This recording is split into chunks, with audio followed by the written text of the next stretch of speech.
পুৱতি তৰা ধাৰাবাহিকখনৰ আজি নিশা আহিবলগীয়া এপিছডৰ প্ৰম' মুকলি হৈছে। আজিৰ প্ৰমৰ প্ৰথম ভাগত আমি দেখিবলৈ পাইছোঁ অহিৰণে কৈ আছিল, তই সদায় কি চাহ অনা আৰু ফাইল অনা কাম কৰি থাকিবি নেকি?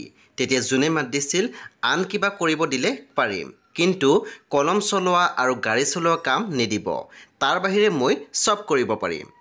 তাৰপিছত আমি প্ৰমত দেখিবলৈ পাইছোঁ অহিৰণক ছোৱালীজনীয়ে কৈ আছিল, তুমি যে নতুন মামী আনিবা সেইটো কথা মোক কিয় কোৱা নাই? তেতিয়া অহিৰণে মাত দিছিল, তোমাক কোনে ক'লে? পুনৰ ভাগিনীজনীয়ে কৈছিল, মা আৰু আইতাই কথা পতাটো শুনিছিলোঁ নহয় মই। তাৰপিছত আমি প্ৰমত দেখিবলৈ পাইছোঁ নিভানে কৈ আছিল, আৰে বাহ, এইটো দেখোন একেবাৰে ব্ৰেকিং নিউজ, আৰু ইয়াৰ উমানটো মই বহুত দিন আগতে পাইছিলোঁ, কিন্তু প্ৰমাণ পোৱা নাছিলোঁ। সেই বন্ধু বান্ধৱীসকল, আজি নিশা 9 বজাত ৰং টিভিত আহিবলগীয়া পুৱতি তৰা ধাৰাবাহিকখন খুবেই বেছি ইণ্টাৰেষ্টিং হ'বলৈ গৈ আছে। সেই আপোনালোকে চাবলৈ একেবাৰে নাপাহৰিব। পৰৱৰ্তী আপডেটৰ বাবে আপোনালোকে মোৰ চেনেলটো ছাবস্ক্ৰাইব কৰি কাষত থকা বেল আইকনত টিপি দিবলৈ একেবাৰে নাপাহৰিব, আৰু প্লিজ আপোনালোকে মোৰ ভিডিঅ' এটা লাইক কৰি দিব।